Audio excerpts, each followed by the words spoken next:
All right, everybody. This is Gilmer, and this is episode 9 of my Let's Play Alea Jacta Est. Somebody said it's pronounced Jacta, and I'm not going to disagree with them because I do believe that they're probably accurate on that. I'm applying my own biases on languages to it, and that's why I've been saying Jacta, Alea Jacta Est. Because when I see a J, I think ja, the J sound. So, but whoever told me that is correct. I'm pretty sure that in Latin, that the Jacta is pronounced Jacta because I don't. I mean, I'm not positive about that, but I'm fairly certain. I'm not an expert on Latin, but I have watched plenty of movies where Latin words were pronounced, at least in the names. Okay, I don't know if I have or not, but I'm saying it anyway. So anyway, let's see. F7, you get this little screen that is basically the victory point screen and objectives screen. And you also get a few other things such as how many men have we lost so far in this struggle? We've lost 77,880 men. But it doesn't even does it? It doesn't even show Judea and their losses, but their losses should be more. But my main rivals, Otho, 143,880, and Vitellius, 123,661. So both of them are losing more men than I am, which probably means they've been losing more battles than me, but it's not a given. But anyway, so this scenario will end in 71 January. This is in AD.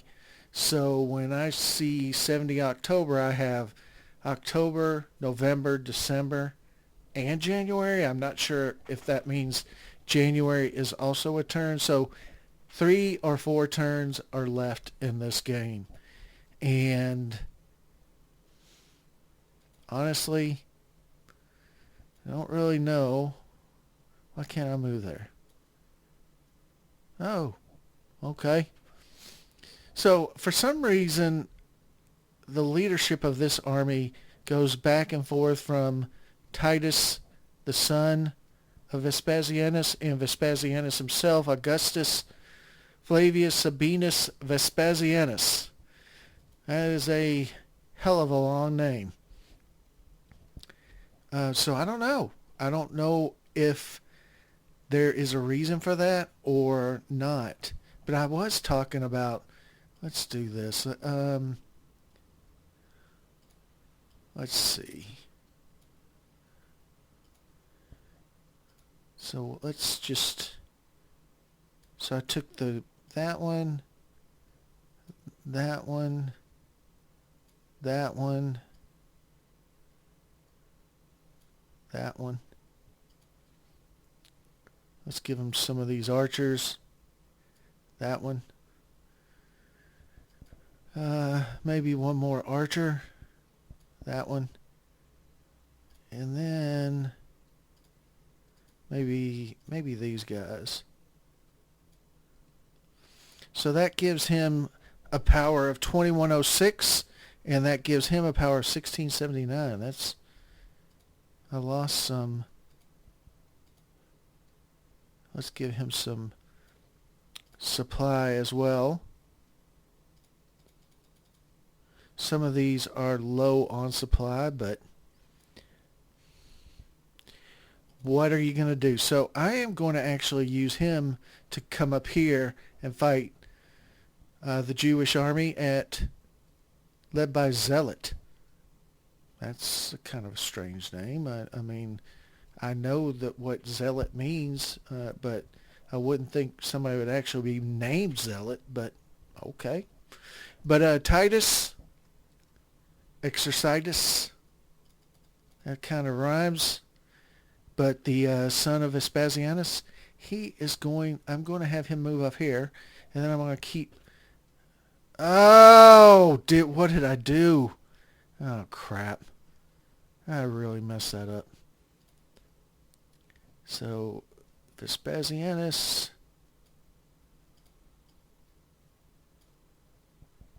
So he has 3 legions and he has 3 legions. So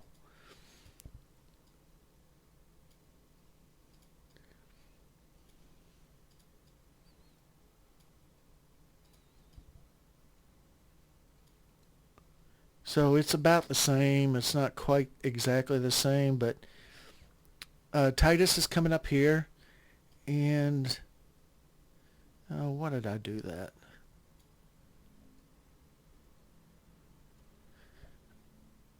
This is going to lock them so I won't accidentally... Okay. So that's going to take 7 days. Titus Exercitus, which, like I said, rhymes. The son of Vespasianus is going to come up here to, what do we call it? He's actually got a fair good amount of troops, but I have 3 legions. So that should be enough to defeat him. And this is Sidon, this is Tyrus, I believe. And Vespasianus is going to stay down here and keep sieging Gerasa or Decapolis. And yeah, that's going to be it. Now this guy,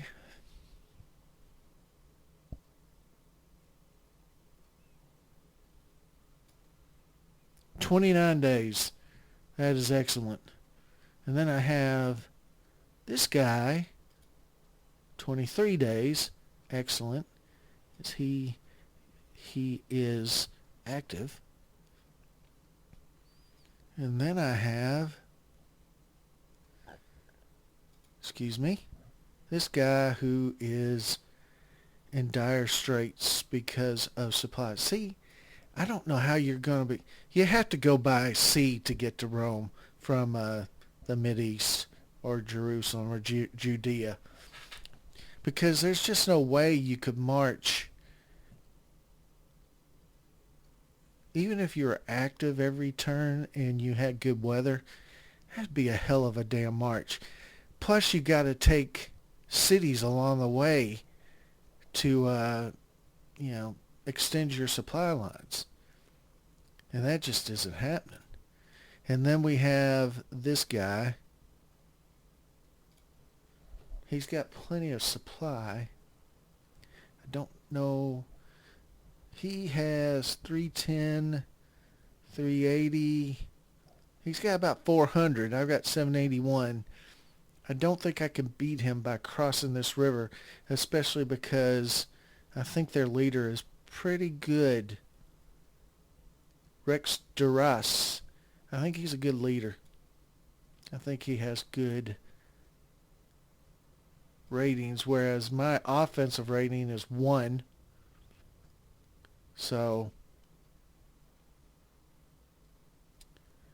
I don't know what I should do there. I'm not going to attack across that river, that's for sure. That is the surest way to lose. I've done that, or I've seen people do that, and I've done it, I guess, several times over my quote-unquote career of playing Ageod games. So I think I've done everything I could. So let's go ahead and process a turn.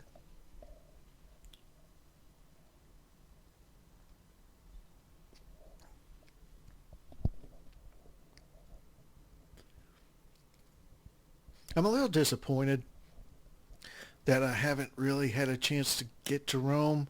I'm sure there is a way to do it.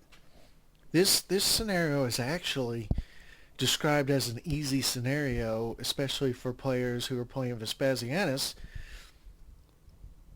But I don't know what I've done wrong. I just, in some games, it's almost obvious what you're supposed to do. Like for Civil War II or Civil War, the objective is keep Washington, if you're the Union, keep Washington, keep the south on the southern side of the Mason-Dixon line, basically. Uh, Keep him from taking anything on your side, and that's pretty much it. And you got plenty of time to do it.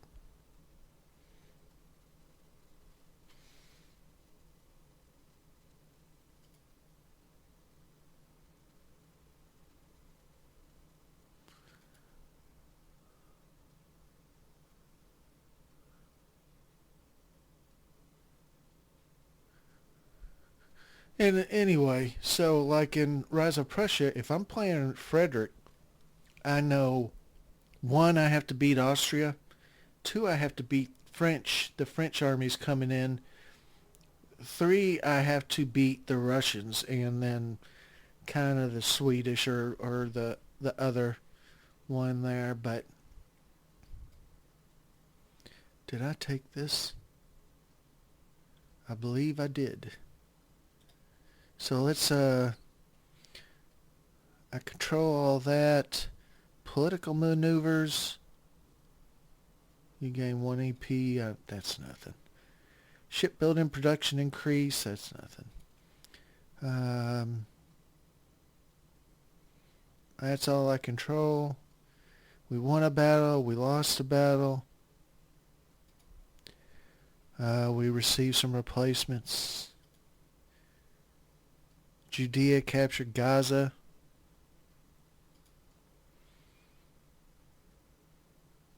I thought we had captured...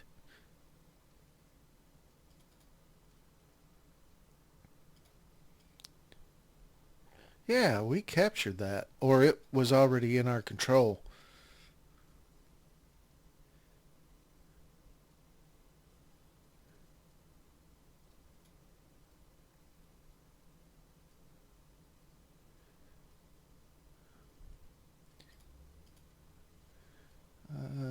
This is still being besieged. Nothing happening.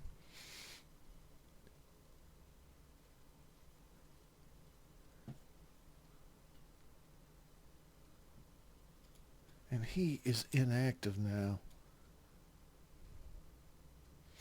Takes him 26 days to get here, but he's not even going to attack them at this point. And he is inactive as well. So,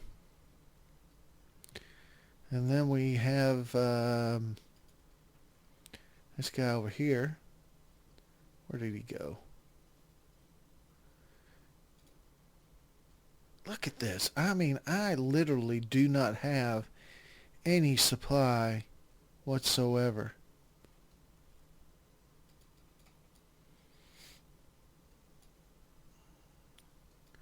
What?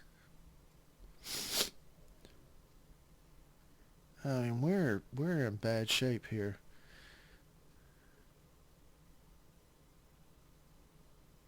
There's not much I can do about that. So we're at 9:55 now. Let's just, I guess we have to try. F7, 803, 970, 34 points a turn, 31 points a turn.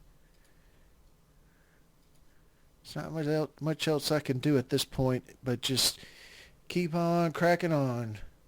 So let's play another turn. I'm probably going to play all four. Well, yeah, I'm probably going to play all four turns. Because, I mean, what's the point in playing one more extra turn on another video?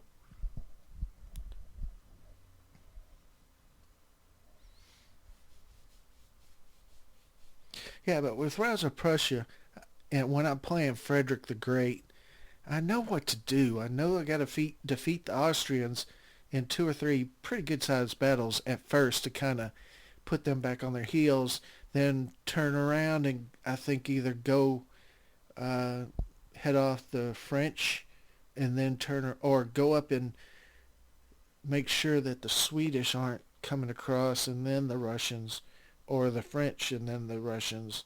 Well, one of that. But you can move Frederick all around just to make sure.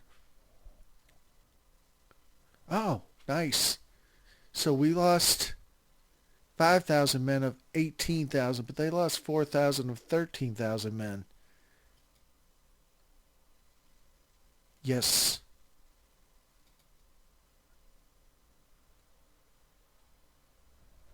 So, yeah, there's kind of a little, you know, progression you have to do as Frederick the Great.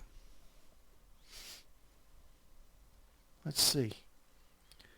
Um, yes, I do not control Rome. Maximum risk with Parthia. Yeah, you lose one national and 10 loyalty in the Orients. This is the last warning. Well, it's just like the last turn. What do I care?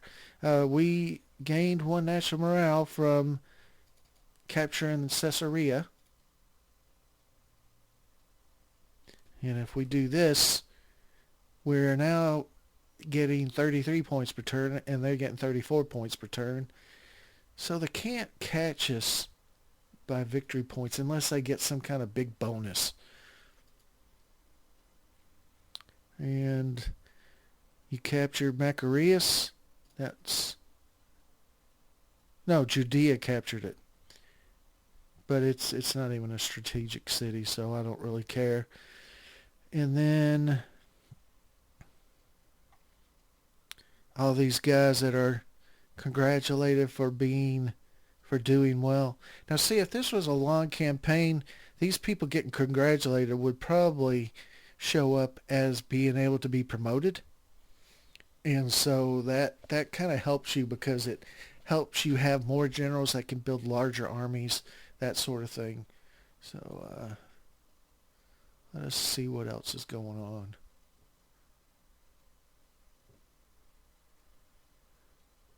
So he's up here. He's actually active. No, he's not. That's right. He's not active. I was thinking he was. But he's at 355.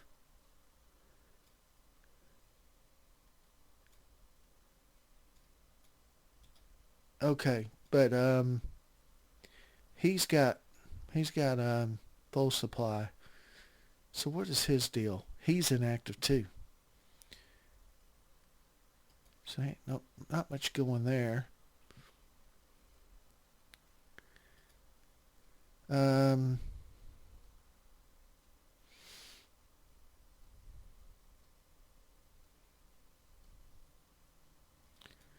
I don't know. Let's just, I mean, we gotta do something there. He's gotta, he has got to, I don't know. He's got to do something though. So, really that's all the guys that we have actually. Because both of these, this one was inactive and this one was inactive. And then down here, oh yeah, maybe I can do something here.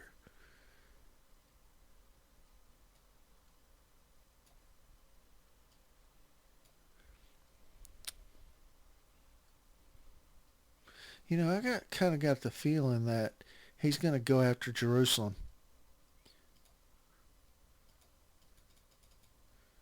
And then, I mean, if we get a breach, then we'll assault. So, yeah, December.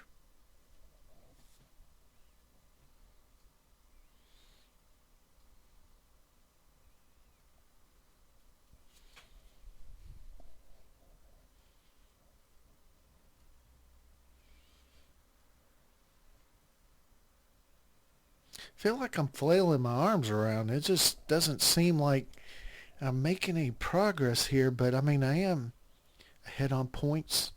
My morale's good. I got plenty of money. Not that I think that really matters in this scenario, obviously. I guess I could have built more troops.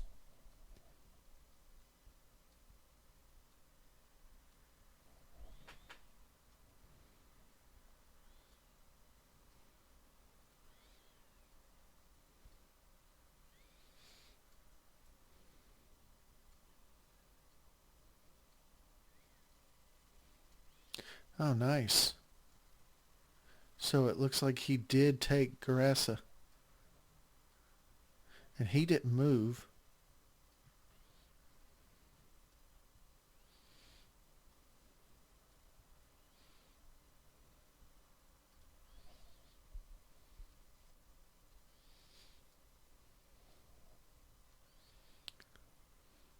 So there you go. Minor victory. Even if for the people of Rome the game is still open, it seems clear today that the cause of Flavians will prevail. The various forces of the empire are progressively rallying our ranks, and our territory extends each week more at the expense of our enemies. So total victory points 1,045.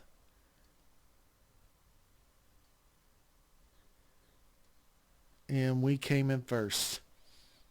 Total score 734. I'm not really sure what the difference between this is and this is, but we came in one. Number one, a minor victory. Wasn't a major one. So let me just for a few minutes, kind of review this or tell you how I think.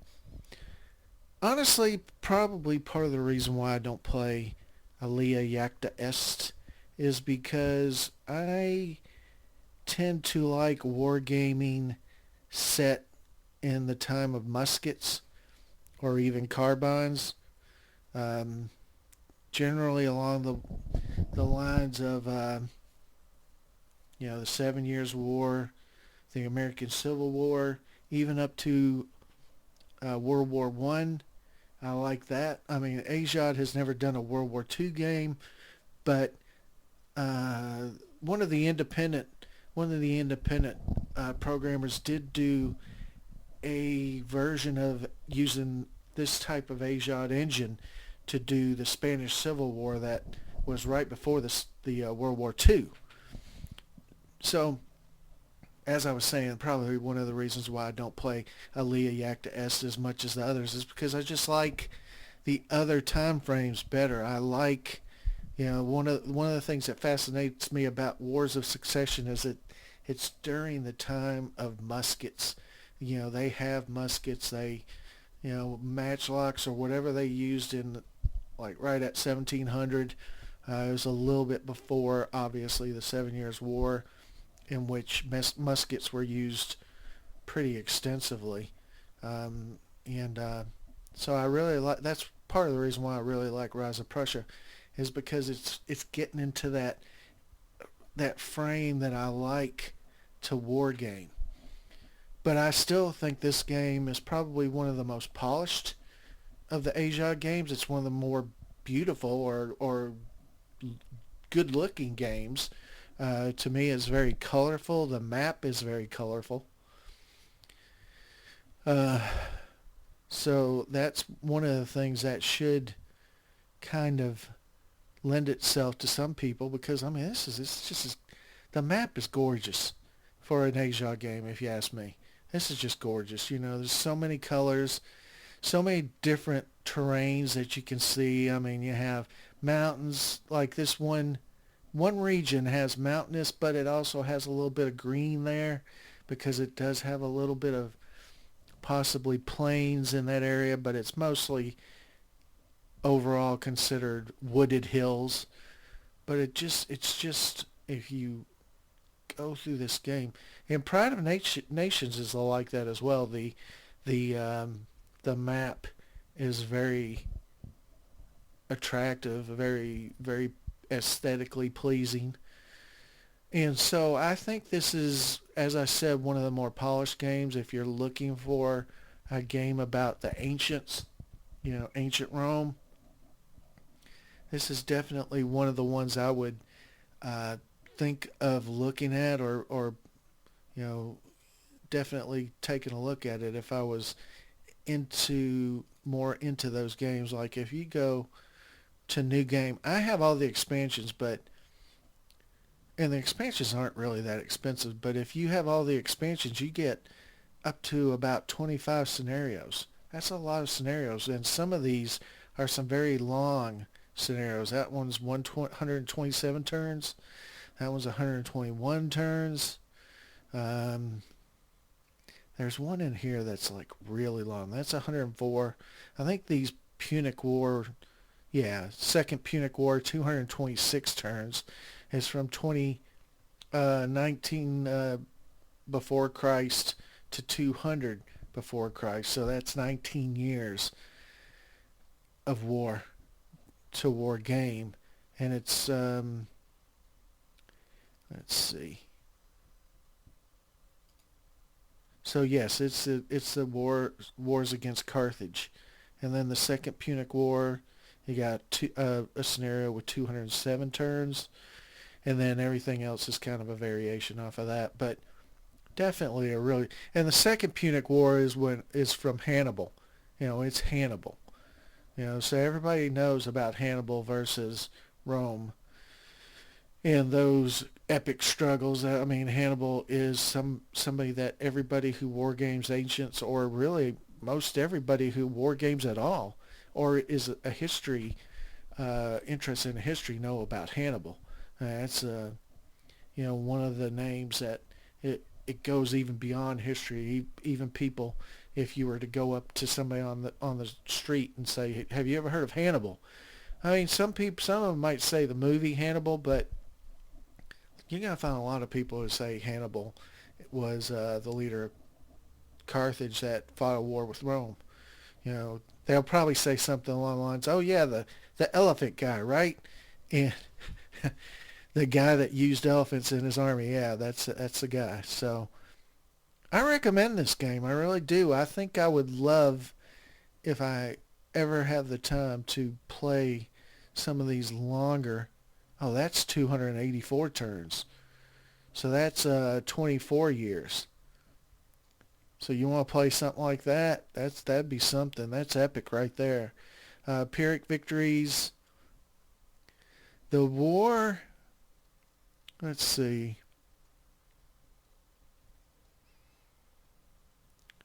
Birth of Rome. Third Samnite War. Okay. Caesar's Revenge. The one I'm really kind of looking for is this is Julius Caesar. I don't know if I'm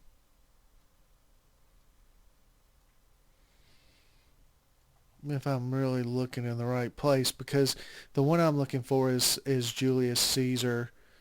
The Roman Civil War, Caesar versus Pompey. This is the one I'm looking for. So that's Caesar versus Pompey. That's the one where all the quotes come from. That's the one basically Alea Jacta Est comes from, because when Caesar crossed the Rubicon, which is another saying, crossing the Rubicon, when Caesar crossed the Rubicon, he basically said the die is cast, which is Alea Jacta Est. The die is cast. Although I read somewhere that he actually said it in a different phrasing, but he basically said the same thing. Like the die, the cast of the die is set, or something like that. But that's where that comes from. And it's from because Caesar basically rebelled against Rome, and Pompey was the leader of the forces that was defending Rome in the Senate, and Caesar won and became Emperor Caesar, basically. So that's the small history lesson that you get from me. Most of you, obviously, I mean, not everybody might know about Hannibal. A lot less people will know who Pompey is, but everybody's heard of Julius Caesar. And whenever you hear somebody go, Caesar, they go, "Oh, Julius Caesar." Yeah, I mean, I was watching The Sopranos, and Tony Soprano, if you don't know, that's an HBO series, but Tony Soprano, an Italian American, is talking to his uncle, and he says, "You remember Augustus Caesar?" And his uncle says, "That's the one that was stabbed in the back, right?" And he's like, "No, that was his uncle. Augustus Caesar was the nephew." So everybody knows Julius Caesar. But anyway, I think I'm going to bring this to a close. I've probably rambled long enough. I know some of you probably are a little don't really like me rambling that much. But anyway, thank you very much for watching, and I will see you next time, sometime very soon. Thanks a lot.